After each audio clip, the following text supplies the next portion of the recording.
xaritu auditeurs yi salaamaaleykum ñoo ngi leen di nuyu te di leen siyaare di am mbégte di àndandoo ak yéen ci iRadio 90.3 kàddu gu di bàyyeekoo fii ci Ndakaaru di leen di nuyu ca Saint-Louis ci 95.2 Podor 100.2 Matam 100.5 Tambacounda 95.2 Kaolack 103.6 Mbacké 100.6 Kolda 91.6 Ziguinchor 103.4 Dakar 90.3 Thiès 97.7 quel plaisir de vous servir ngeen ñuy déglu ci Sénégal yëpp ba noppi di ñu déglu ci fi nga xam ne moom moo di internet bi ci suñu page YouTube ba pare it di ñu seetaan ci ITV may nuyu tey siyaare Alaaji Ibou Fall salaamualeykum El Hadj maa ngi lay nuyu te di la siyaare. Boubs maa ngi lay nuyu di nuyu kilifa gone gi Kandji di nuyu auditeurs yeeg internautes yeeg téléspectateurs yi. samay soppe ma jox leen téeméeri loxo su joolal leen yéen ma jox leen juróomi baaraam bu càmmoñ bi ak catu bakken waaw du ma laajte nag ni ngeen def.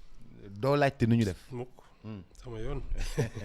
ñun dañ lay wax ñun waa 70% ne la ñi ngi ci jàmm ñi ngi sant. ñi ngi lay bàyyi xel te di la nuyu te di fexe nga am meilleure condition de vie di fexe nga am jàmm di fexe nga digital parce que yéen bi ngeen di nekk yéen amu leen woon digital analogique lañu waaw analogique ngeen woon te léegi ñun ñoo tax ngeen digital léegi da ngay taxaw fii di def nii kon xam nga ñun ñoo leen di avancé loo ñun waa 70% dañ leen di emporté waale di leen yóbbaale seen affaire la daal. mais yaa ngi profité ci ñun de. waaw yéen ngoog daal. et puis foog ma dugal la ci BRT bi ñu dem Géejawaay. Géejawaay jàmm. foog ñu dem sama koñ nag yow tamit nag. Géejawaay kay. mu lay dugal ci BRT bi comme ça. tant que changé wu leen maire de du fa dem Géejawaay. Ibu bàyyil sama maire. yow yaa koy tudd. man lay saaga. Ibu da nga may tooñ. yow yaay tudd maire bi mais maire bi man lay saaga. d'accord bay jàmbur. génn naa ci. xam nga man bëgguma benn problème. àdduna génn naa ci. man ku xëy suba ba ngoon di ma xas du ma la wuyu. d'accord génn Ibu vraiment nit da ngay woo jàmm. d'accord du dëgg. waaw Ibu dama lay wax ne la del woo jàmm. d'accord bul ma indil problème. génn naa ci. et puis dama bëgg aussi ñu yéeg ci TER bi dem Tëngéej sama dëkk sama deuxième dëkk. C'est bien. Tëngéej de. Belleville coloniale. ñoom kii la ñu woon nu mu tudd ci 4 communes lañu bokkoon. Belleville non Saint-Louis ko dàq. Ndar. Saint-Louis c'est la plus belle ville du Sénégal purée. Saint-Louis. oui oula malheureusement. Saint-Louis bi woon. non mais soo ko gisee même les rues ak yooyu les vieux quartiers. mais c'est les mêmes rues. non c'est une belle ville. non Rufisque c'est que marché bee débordé rek. oui xam nga marché Tëngéej comme par exemple fii la woon nii. marché bi dafa débordé dem ba ci romb VDN bi. je te dis. ba pare moom dafa mel ni benn taliban amoon sax Rufisque buy dugg route nationale bi. route nationale moo ko xaaj ñaar. waaw def fii ñii foofu moom la ñu woowee ville. feneen fi nag moom la ñuy woowee ay Colobane. non mais xam nga ñun li ñu dal ci ville yi. c'est que on n'a pas parce que apparemment Rufisque ça devait être une ville avec nu mu tudd avec des industries ay Sococim ay Valda ay kii même imprimerie nationale. Bata ak imprimerie nationale il y avait beaucoup de sociétés. quand tu décides d'en faire une ville ouvrière day ànd ak architecture am day ànd ak planification day ànd ak lépp mais j'ai pas vu un profil de cette ville boo xam ne dañ ko répercuter ci architecture am ci environnement bi ci aménagement am parce qu'une ville ouvrière normalement Boubs elle doit être très animée les gens travaillent foofu ba pare soo ko fàttalikoo entre Rufisque et Dakar route de Rufisque bi c'était la zone industrielle. oui il y avait ay Kafal. oui non toutes les la zone entre. parce que soo départ. ñiy defar matelas yi fa lañ nekk ñiy defar allumettes yi fa lañ nekkoon. loolu sax route nationale bi la. mais là la route de Rufisque. hydrocarbures c'était une route pour faire que une zone d'activité mais on n'a pas développé un habitat qui correspond à ça malheureusement parce que ça aurait pu être une ville très très vivante parce que foofu. kon tubaab bi daf ko xalaatoon. ah oui. daf ko xalaatoon ni oui. fii nii. ah oui. Tëngéej. Sococim déjà 49 dañ ko commencé ay bataak yooyu ils ont. Sarr.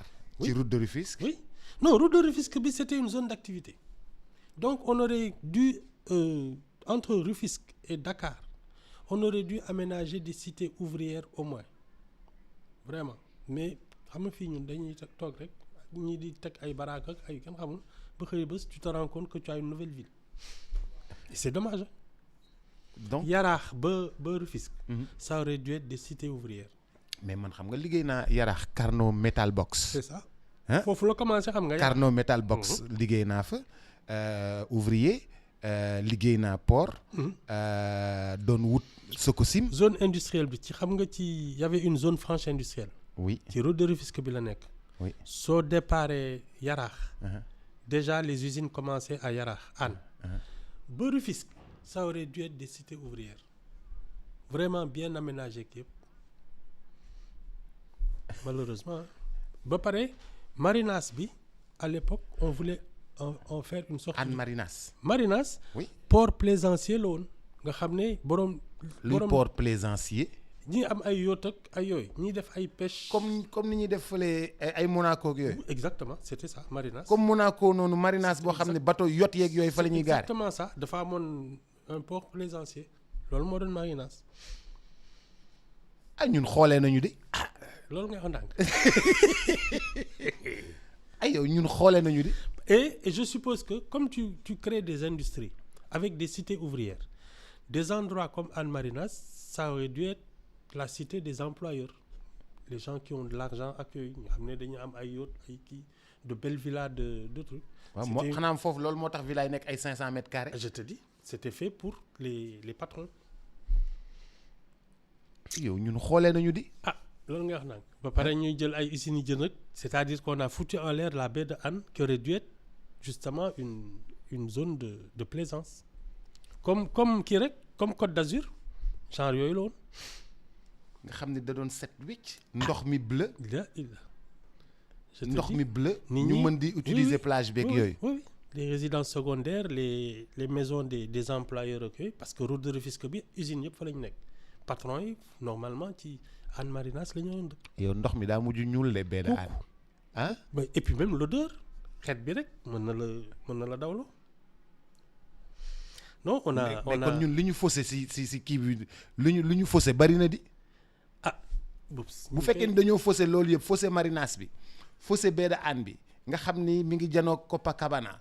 Copacabana ñoom ñu utiliser ko ba mu nice. nit ñi di fa ñëw tourisme ñu fay def ay ngandam maamu concert. c'est ça ñun suñu bos fii nekk mbalit. c'est ça nekk mbalit bu baree. c'est toute la différence. ah ñii nga continuer ñu ne zone franche industrielle nga continuer ñu ne ay usines. nga continuer ñu ne société africaine de raffinage nga continuer ñu ne zone franche bi nga continuer ñu ne Bata nga continuer ñu ne Valda nga continuer ñu ne Sococim. c'était des cités ouvrières et des zones de résidence normalement qui auraient dû être planifiées, organisées parce que y avait déjà pour les activités économiques. te nee naa la une ville doit pouvoir se construire sur la base de ses activités économiques. Nous on n'a pas fait tout ça. mais est-ce que du ñun loolu la ñuy jéem a def Diamniadio. man li ma xaw a bon tu me diras foofu la ñu doon def léegi ay ministères ak yooyu mais man je trouve que c'est pas une très bonne idée. ah Diamniadio. Ibou Diamniadio gisoo. non gisoo cité. oui mais man la capitale administrative du Sénégal doit être plus dans l'arrière-pays, au cœur du Sénégal, surtout pour des questions même de sécurité. On ne doit pas pouvoir accéder ay présidence ak ay yooyu nga xam ne da ngay ñëw jóge ci géej gi rek président bi ngay njëkk janoon pour man ça c'est pas ak état-major bi. L'état-major de l'armée là. géej gi la janoon. alors si quelqu'un vient par la mer ñooñu lay njëkk a waxal alors que ñooñu la ñu war a mujjee wax jot. ah oui c'est bizarre. oui yow xanaa da nga doon liggéeyal. non mais man c'est la guerre en Irak qui m'a réveillé qui m'a ouvert les yeux. la guerre en Irak. waaw Saddam Hussein. oui xam nga la coalition armée là. ils étaient puissants ils avaient tout mais il a fallu traverser le désert rien que le désert c'est de la résistance. Alors imagine un peu. américains yi xaw nañoo dee ci désert bi. pour nga mais Russie. balaa ngay ñëw foofu da ngay traverser ay surtout yàlla bu la fa hiver ba fekk mais Napoléon c'est comme ça qu'il a perdu la guerre non capitale kay du neex a jot ne serait-ce que pour ça. c'est stratégique. Si on parle de souveraineté kay. xanaa ci beneen kii yow chef de guerre nga woon. ci non mais xam nga ñun ceddo yi xare rek. ban ceddo. ceddo lañ de les ceddo c'était des militaires loolu mooy ceddo c'est vraiment des militaires ñoom ils vivaient de ay guerre ay chasse ak yooyu c'est des gens armés. loolu moo tax ñu contrôler dëkk bi ñoom xeex rek. ak di leen di jële ay impôts nii. waaw oui loolu moo doon suñu kii. mais Ibou yow da nga garder le sang ceddo ba léegi. yii lu may dox di ko sànni. mais Ibou gisuma daray ceddo ci yow xam nga lu ma gis yow. ceddo bu yaru. waaw l'un n'empêche pas l'autre. dese nga tuuti caay-caay. yii moom kay soo xoosee tuuti rek. affaire ba génn. deretu ceddo bi ne farax loolu moom kenn mënu ci dara. Ibou. trêve. waaw nañ dem. nañ wax leneen. waxtaan wi am na solo. démb waa réew mi ñu ngi lay waxtaanee di la gërëm ci ñi nga xam ne noonu lañ doon waxtaanee ci njaboot. njaboot gi nga xam ni mooy la famille. ñu wax ni njaboot gi dafa am solo. Oui. mais wax ni dafa mel ni papa yi ak bokk jafe-jafe àdduna yi. moo tax léeg-léeg parents yi di xaw a démissionner mais loolu jafe-jafe àdduna yi la mais nit yi bu ñu sañoon. du ñu démissionner. non mais tu sais man je pense que les familles n'ont pas été aidées par l'organisation économique et sociale. Boops d'abord ni ma ko jàppee déjà l'école le contenu de l'école. dimbaliwul famille yi nga xam ne par exemple toi ton milieu naturel ta culture ta tradition. Disons-le comme ça, ni ce sont des cordonniers, ni ce sont des bijoutiers, ni ce sont des paysans cueilleurs. L'école sénégalaise ne reproduit pas ce genre d'activité, ne l'enseigne pas. Donc, ils sont exclus de l'éducation nationale.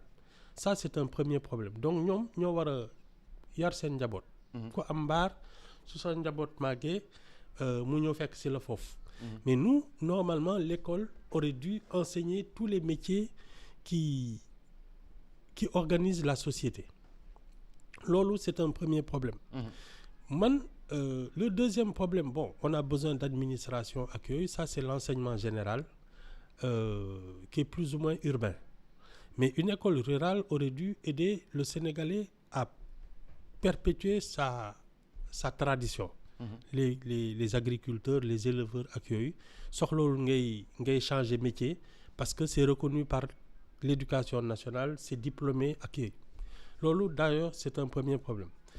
Man li ma gën a jàpp aussi c'est que d'abord on a encouragé les Sénégalais à être des fonctionnaires et on les forme un peu pour ça. Pour soo amee diplôme après nga dem toog ci benn bureau ak bureaucratie quoi loolu dañ ko encadrer mais su loolu weesoo les salaires sont bas ak yooyu mais pour man la journée continue a été une catastrophe. Ça moom elle a déstructuré les familles, elle a déstructuré la société en elle-même. mais Ibou bu fekkee ni les salaires sont bas. te que l'enseignement xam nañ ni école. nit yi léegi privé la ñuy gën a dugal seen doom. que enseignement public. Alors que l'enseignement public moo produire. ñi jëriñ réew mi yëpp majorité bi. léegi xam nga lan mooy wax ji. xam nga c'est avec les impôts des gens accueillis. Qu'on paye les enseignants. Qu'on construit des écoles accueillies. Oui. Donc ça veut dire que on peut considérer que les Sénégalais qui auraient dû les impôts des Sénégalais qui auraient dû construire des trucs dafa mel ni loolu la ñu nangu pour fay école privée. di ko jox privé. waaw. Parce que les privés. état bi da leen di jox xaalis. at bu jot. oui. Mais la qualité de l'enseignement a tellement chuté que les gens se disent li may fay impôt yàq la mais mënuma ci dara mais li ma waroon gën a def ci dëkk bi y a des pays je crois où tu as le droit de dire man samay impôt lii laa bëgg ñu def ko ci c'est le même principe que la santé publique les gens préfèrent ñi di accoucher ay cliniques ak yooyu ça veut dire que les familles ne sont pas aidées quand tu n'en as pas les moyens boups da ngay sonn or tu as déjà ces surcharges là mais ensuite même l'organisation du temps parce que su dee da nga jël Sénégalais bi defloo ko loo xam ne 8h ba 20h du gis këram boups le problème de l'éducation se pose parce que doo mën a yar sa njaboot le problème déjà mu fekk si le problème de l'enseignement parce que les gens sortent de leur culture pour nekk des bureaucrates alors que ñoom ce sont des enfants de paysans ce sont des enfants de cordonniers de bijoutiers ak yooyu on les coupe de leur tradition familiale. 2, leurs parents sont obligés de partir le matin et de rentrer le soir. Mais poups, à quel moment on éduque nos enfants? Amul. su fekkee ne papa bi day liggéey yaay bi liggéey dolli ci nag. C'est ça. Et xam nga ak ñun ni ñu organiser la société sénégalaise la femme n'a pas d'autorité comme ça c'est-à-dire gëdd. xaaral ma ñëw boole la ak sa papa. Voilà. xaaral ma ñëw xam nga fii c'est le comme on dit c'est le patriarcat. paa bi moo.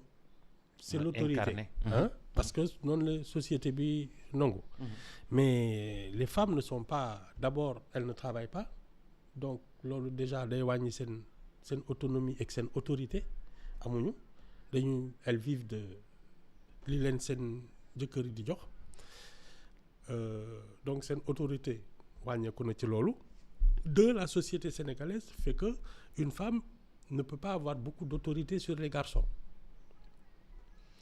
Donc, c'est la société qui a empêché l'éducation de nos enfants. Ah, le père n'est pas là, la mère n'a pas de pouvoir. Xale yi kay te jàngaluñ leen seen cosaan. Ça part dans tous les sens. Éducation civique bi comprendre ñu ko. Non boole ko ci. boole ko ci. mais Ibou loolu yëpp bu fekkee ni dafa manqué. moo tax xanaa suñu société bi mel ni mu mel nii tey xaw a jaxasoo. Ah oui l'éducation a été vendangée. L'éducation à la maison les pères de famille n'ont presque pas le choix parce que yow doo nekk sax sa kër. L'enseignement a été de mauvaise qualité mais boobu loolu soo ko boolee sur 40 ans tu as une génération perdue et même deux générations c'est 2 générations. loolu moo tax ñuy def léeg-léeg lu ñu neex ci réseau yi léeg-léeg ñuy def. lu ñu neex ci da ngay am jot doo am yar ñaar yooyu nag soo ko boolee moom c'est un cocktail explosif da ngay am jot. te doo am yar. ba pare amoo yar. waaw c'est un problème. mbaa di nga am culture générale tuuti. non foo koy jëlee ku am culture boops doo am jot parce que tu as toujours quelque chose à faire tu apprends ou tu produis quelque chose loolu lay culture di may nit. Tu ne t'ennuies jamais tu t'intéresses à des choses saines par exemple ay œuvres d'art tu lis tu fais plein de choses loolu la lay culture di may ça t'occupe l'esprit mais quand tu n'as pas ça boups da nga mel ni bàyyi ma da ngay def rek et tu deviens un danger public. mais di taseeg yow ci mbedd mi sax dafa wóorul. kon danger bi loolu am mooy ñun par exemple suñu papa daf ñu doon wax dañ lay inscrire bibliothèque mercredi demal toog bibliothèque nga lire. par force 16h ba 18h après nga dugg bus ñibbisi. samedi demal bibliothèque par force. nga dem moom ngay wax na da lay occuper. Est-ce qu'il y a encore des bibliothèques bon maintenant. non tout est sur internet. tout est sur internet mais c'est-à-dire ambiance. surveillance bi nga dul am. ambiance su kër gi moo la dul may. non et puis ambiance su même des lieux culturels dafa baax parce que tu rencontres des gens et vous abordez des sujets yoo xam ne boops ça t'enrichit mais xaar ma ay daaneel. musée ay café théâtre ay yooyu nga xam ne da ngay dem fekkee benn pièce de théâtre même yooyu amatul. xaar ma daaneel paa bi daf lay wax daf lay jox billet pour nga dugg bus. wala nga dugg car rapide. bloc la woon. waaw ne la demal inscrire la bibliothèque. ne la da ngay dem nga toog nga lire de 16h à 18h. 18h nga jël bus bi ñëw. samedi nga demaat def lecture. nga dem kii di dimanche nga réciter say leçons yëpp. mu poser la si ay questions lundi nga xëy dem jàngi. mais ñun léegi suñu doom yi loolu yëpp ci internet la nekk mais est-ce que dinañu am surveillance bu tax ñoom ñu mën a. y a d'abord déjà xam nga l'accès au savoir moom dafa yokk à cause de la diffusion ci internet mais dafa am tam. parce que y a de tout dedans. ay gàllankoor mooy. lu ne am na ci TikTok te xale yi ci TikTok bi la ñuy gën a nekk. ci xam nga la fonction de la famille justement c'est d'orienter les choix c'est-à-dire su dee parents yi ils sont là présents. yéen ay ndékkandoo yéen ay añandoo yéen ay reerandoo. bubs waxtaan bi ci boppam sax ak contrôle lu kër gi day tax ba yow dañ lay encadrer mais loolu moo amatul et moi je trouve que c'est la journée continue ça c'est un vrai problème soit les gens travaillent très tôt le matin et finissent vers 13-14 heures ku ne mën a ñibbi sa kër lijjanti sa kër wala su dee dañu bëgg une pause au moins qu'on laisse aux gens le temps de rentrer chez eux de manger de se reposer de vivre en famille et de retourner au travail. bu loolu dépassé nañu ko. non xaaral rek foofu noonu. xam nga léegi moom jël nañ journée continue te dootuñu dellu ginnaaw. léegi non mën nañ ko aménager loolu c'est une question de volonté. man bu fekkee ni Malika laa dëkk xam nga man Guédiawaye ak Malika mënuma wàcc fii nii ville bi nii di dem di añi di ñëwaat balaa caag ma li may passé ma toog lekk ko xaar rek jënd ci sandwich lekk ko léegi xam nga dépassé nañu foofu. mais xam nga lan mooy dëgg bi. ki dëkk Malika waroon na mën liggéey Malika c'est ça le truc c'est pas normal. su may liggéeyee ministère de l'éducation nationale. non xam nga. xaaral may liggéeyee ministère de l'éducation nationale ministère mi ngi nekk fii ville. man ma dëkk Malika. c'est pas normal parce que si pour man les fonctionnaires on doit aussi les mettre dans des conditions de fonction. voilà et donc d'accord su dee yow centre ville nga nekk waroo sore foofu dans le privé waroon nañu mën aménager dëkk bi ba nga xam ne tu n'as pas besoin de traverser tout le Sénégal pour travailler. ou bien su dee yow fii ngay liggéeyee war nga am logement dans les environs. Ne serait-ce que ce que ça permet d'économiser comme ay carburant kii le temps ak yooyu mais boops on doit nous revoir notre organisation sociale et l'organisation du travail ça c'est un vrai problème mooy désordre bi ngay gis nii rek parce que nit di jógee ay gannaaw Kër Massar ak yooyu pour ñëw liggéey si fii te amul feneen fu mu dëkk lu dul fële tu mets 2 heures à l'aller 2 heures au retour mais boops c'est-à-dire que tu le prends sur ton repos tu le prends sur ton loisir tu n'as plus de vie non société sénégalaise bi moom ça part dans tous les sens non man de enfin si encore il y avait des bon tu me diras avec les ay TER ak ay BRT ñu ngi commencé góorgóorlu mais ça ne suffit pas moi je pense que c'est l'organisation des investissements créer des zones d'activité et organiser autour des zones d'activité un habitat c'est ça boobu il y a même des entreprises yoo xam ne dañuy tabaxal seen employés ay kër. oui. alors à plus forte raison un État. pas au CSE bi loolu la def. voilà cité CSE. oui. monsieur Sow. oui même kii Madiambal il a fait ça récemment. ah oui Madiambal a fait ça. une cité. une cité. oui ses employés. pour ses employés.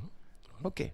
non ça c'est une question de volonté un État doit pouvoir faire ça mettre ses employés moo tax ma ne la surcharger l'administration ça pénalise tout le monde parce que tu as des gens qui sont inutiles et tu ne mets pas ceux qui sont utiles dans des conditions normales de travail ça peut pas marcher.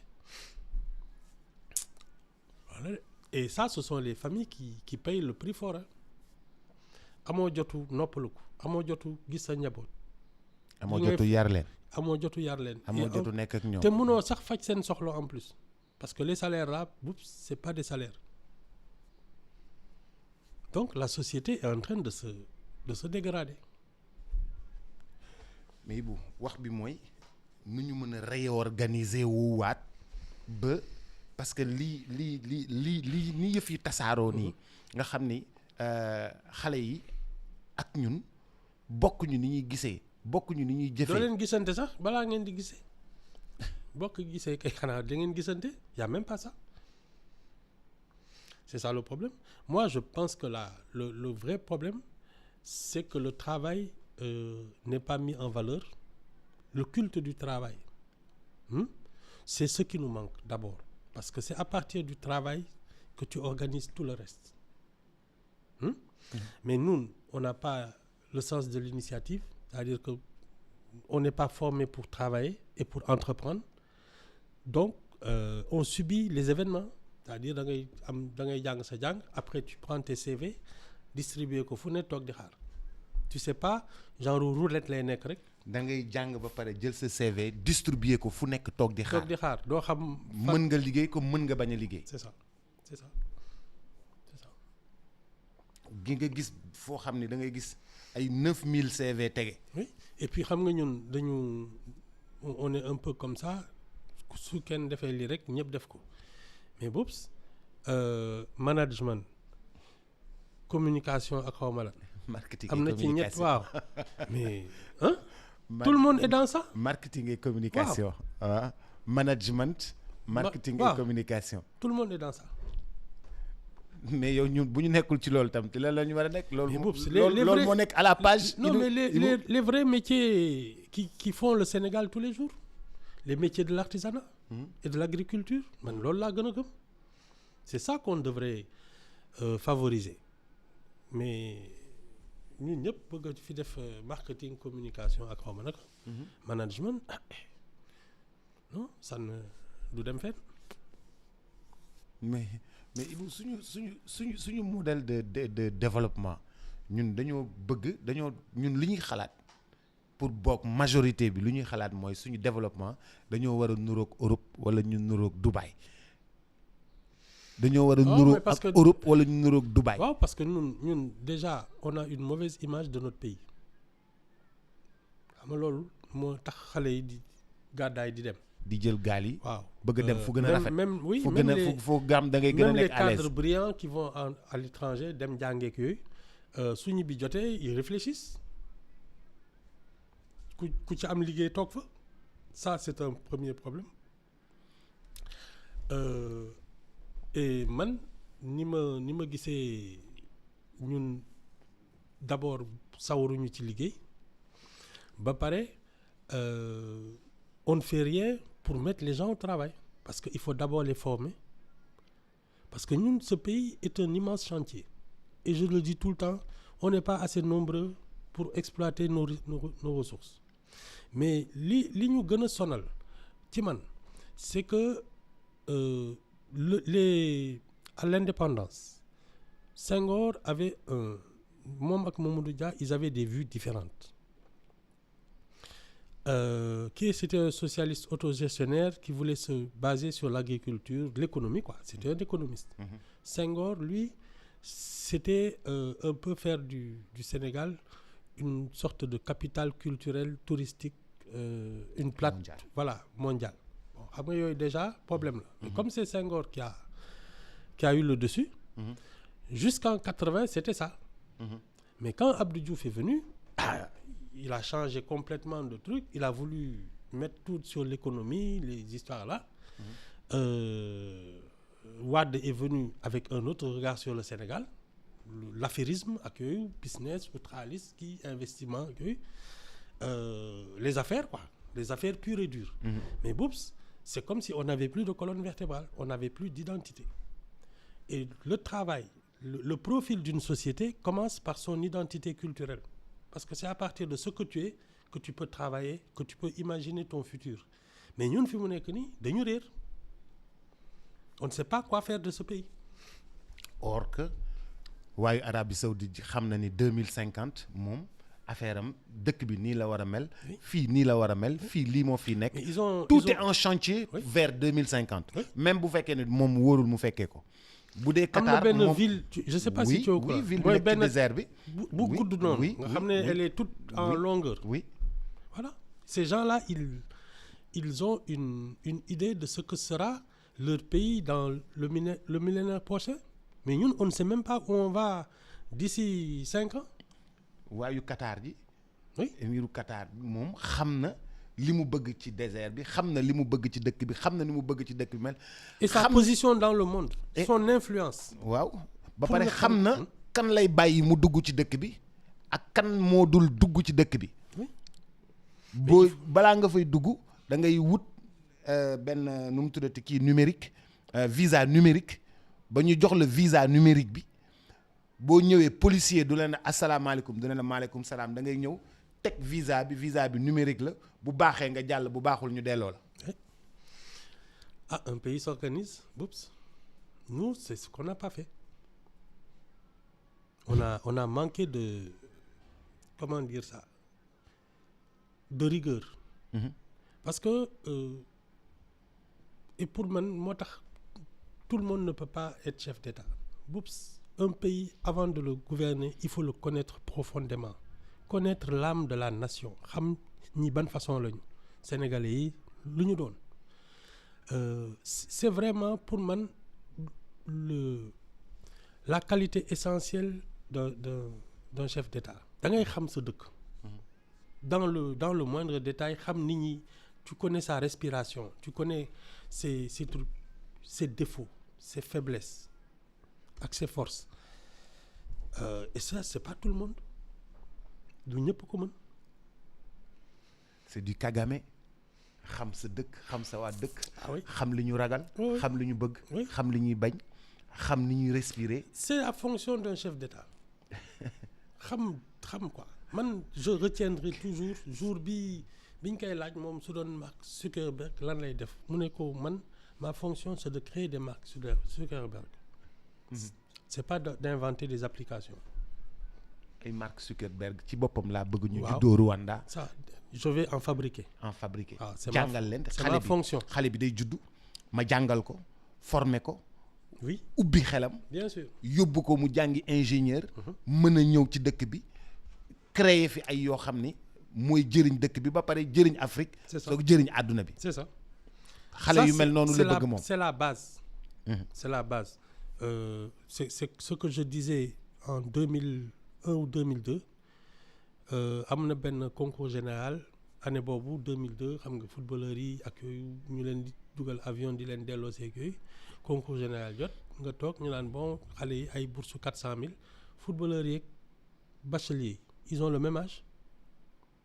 footballeur 18 22 ans bachelier 18 19 20 ans. c'est ça ils ont le même âge donc à droite. Tu as quelqu'un qu'on favorise ñu leen di jox ay prix mu 40 millions parce qu'ils ont été finalistes à la Coupe d'Afrique. ñeneen ñi c'est ces gens-là qui vont construire le pays mais ay bourse 400 000 lañ leen di jox j'ai trouvé ça inadmissible bind naa ko à l'époque. mais Ibou nag. kenn faale wu ma. waaw mais xaaral nag mënuñu leen jox bourse ay millions yi millions. ah si. c'est un investissement. sur mention très bien bac S. C'est un investissement. Tu ne perds pas ton argent. Très bien bac S. Wow. Bac S. Wow. Tu mets 100 millions dedans, c'est un investissement qui va te rapporter. Qui va rapporter au pays. Ah oui. Loolu moom il faut même pas bu ko werante sax. suba mu teg navette spatiale dem ci jaww ji. Par exemple. Tu peux tout espérer de quelqu'un qui a le bac S1, mention très bien. yow kay yaa ciy des c'est un investissement il y a rien de mieux que ça et par rapport aux besoins du pays là par exemple suñ ko teeloon planifier les histoires de pétrole et de gaz les histoires de TER BRT yooyu mais ñooñu ñoo koy defar tu as des ingénieurs. su fekkoon ni planifier nañ ko. bu yàgg mais Ibou ñun mësuñoo xalaat ni fii BRT dafiy jaar. ah Senghor de ne woon na leen Dakar dina mel ni Paris. waaye nag Ibou bàyyi ma waaye. Hein? C'est ça. C'est ça.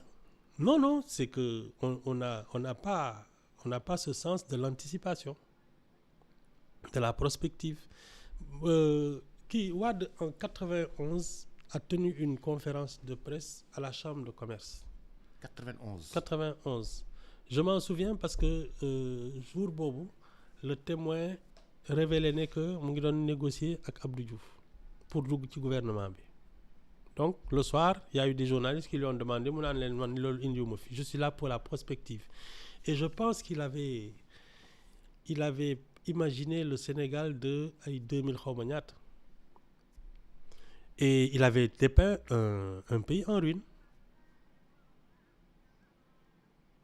D'ailleurs am na benn je crois à l'époque c'est le Cafard Libéré qui avait illustré ça wane ay chambre de commerce mab ay place de l'indépendance tas Wade taxaw ci digg bi di sol ay sagar naan je vous l'avais dit non et donc nous si on projette déjà notre avenir en disant dans 40 ans c'est la catastrophe c'est foutu. Alors que dans 40 ans nous devons être une ville lumière. Man daal Boubs, il y a aucune raison pour que nous ne soyons pas l'un des plus grands pays de la terre. Aucune. À part que nous ne travaillons pas assez.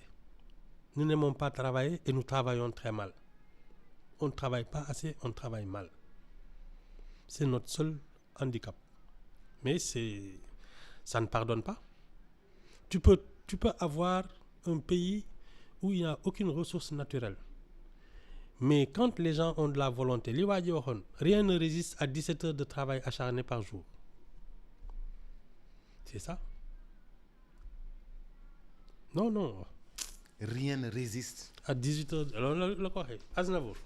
Bi muy commencé ñu naan ko il était courtois, il était moche, il n'avait pas de voix ak yooyu. Sa voix n'était pas mu naan belle. leen rien ne résiste à 18 heures de travail acharné par jour. Je parviendrai. C'est tout. te barke démb maa ngi la koy partagé. Ah ma ngoog je te dis. barke démb rek maa lay partagé oui il faut il y a que le travail acharné mais ça c'est d'abord l'exemple. Moi je pense que l'un des discours les plus marquants de notre pays c'est Wade qui nous dit il faut travailler, il y a pas de mystère. Ah mais Ibou travailler da nga koy gis. Nit ñi travail lañ bëgg te gisuñu travail. Non Boubs, le travail il s'invente, il se crée parce que les besoins sont là. Le business s'invente, le business se crée. Ça se crée parce que les besoins sont là. Boubs, nous on a besoin de manger tous les jours. On a besoin de nous habiller.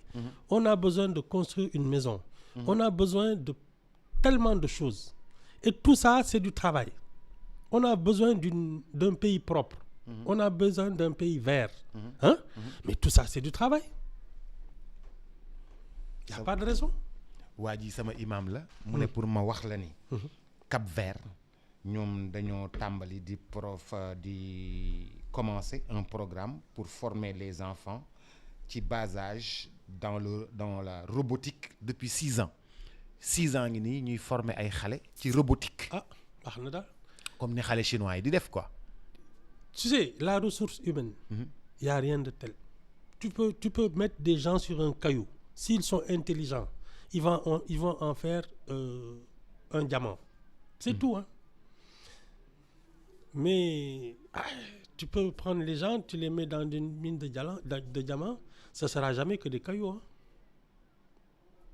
C'est ça. Non.